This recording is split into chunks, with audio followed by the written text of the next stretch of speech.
Dear student, as I already told you in the previous part of this lecture, that various tests need to be performed on the fragments. These tests are important to perform in order to finalize the frame buffer to complete the whole rasterization process. Frame buffer is actually a buffer which consists of pixels and appears on our screen to represent the image in 2D form. Let's begin to understand various types of test. Number one is Caesar test. This test is very simple. It is used to check if the fragment is inside a specified triangle or not. If yes, then okay, otherwise need to be cut. Number two test technique is alpha test. Alpha test is a simple process in rendering method in which fragments that have alpha values below a user specified threshold are discarded and other fragments are taken as fully opaque. This test is useful for transparency and billboarding. Number three test is stencil test. It is a per pixel operation performed after creating shaded fragments. Then the fragment's stencil value is tested against the value in the current stencil buffer. If the test fails, the fragment is picked or collected. The value for this test is specified by the user itself, himself or herself.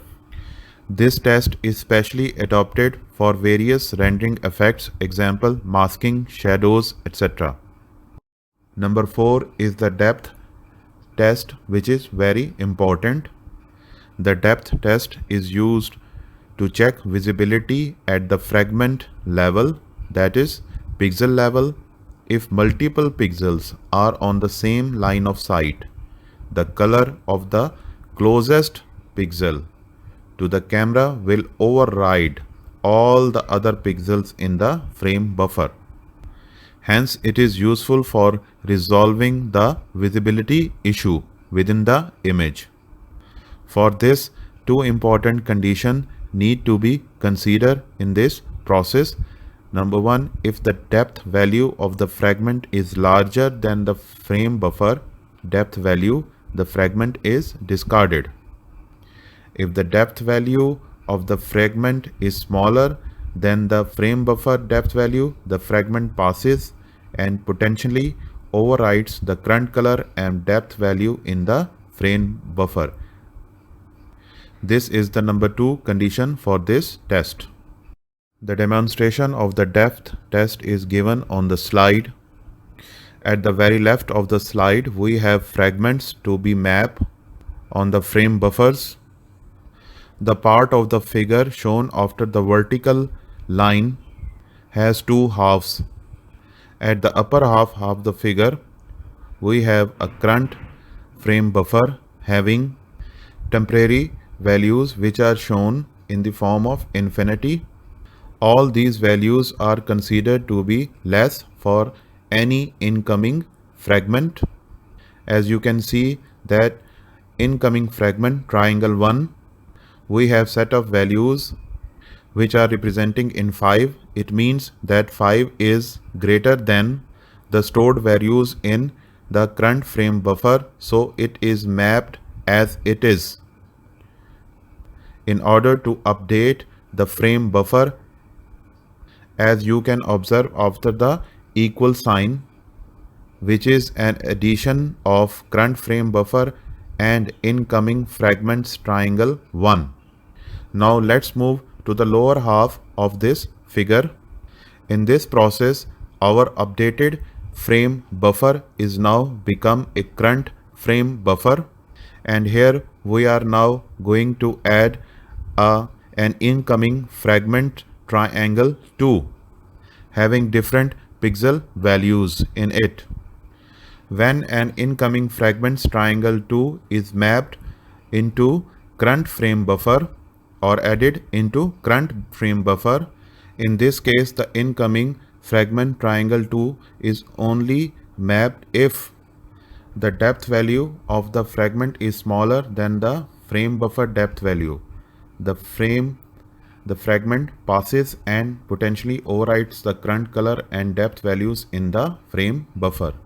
Hence, this can we see on an updated frame buffer as an output. In this way, the depth test is adopted for all incoming fragments in order to map them on a frame buffer, following the condition as discussed in the previous slide. Dear students, in order to finalize the fragment processing, we need to adopt blending and merging at the final stages of fragment processing. Blending combines the fragment colors with the frame buffer color at the position of the fragment, which is usually determined by the alpha values, and the resulting color is used to update the frame buffer, whereas dithering uses the finite number of colors in order to map color values to one of the nearest renderable colors. And finally, the logical operations, most importantly masking, is applied in order to finalize the shape on 2D screen. These are the important stages which are summarized for fragment processing on the slide. Number 1, texture lookup. Number 2, testing. Number 3, fog. Number 4, anti-aliasing. Number 5, scissor test. Number 6, alpha test. Number 7, stencil test. Then number 8, depth test. And to finalize the process, blending, dithering, and the logical operations. Hence, dear students, we have completed the whole rendering pipeline or graphics pipeline in continuous 3 lectures. As you can see on the slide, we have covered all the important stages of the rendering pipeline, starting from scene description, then vertex processing in detail, primitive processing, rasterization process, fragment processing, and finally to display image on the screen.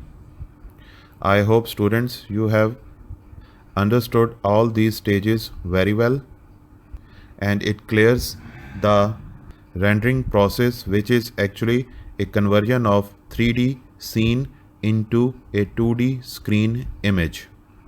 Finally, the whole process is summarized into 6 major steps. For your convenience, number 1, primitives consist of vertices. Number 2, vertices have attributes that are color, depth, texture, chords. Number 3, vertices are transformed, and number 4, primitives are rasterized into fragments, pixel candidates with interpolated attributes. Number 5, fragments are processed using their attributes such as color, depth, texture coordinates, texture data, image data, frame buffer data, data per pixel position included, color depth, stencil accumulation. And finally, in the end, at number 6, if a fragment passes all tests, it replaces the pixel data in the frame buffer. So this is all about rendering pipeline. In the next lecture, we will discuss rasterization in more elaborative way and its algorithms. So stay tuned.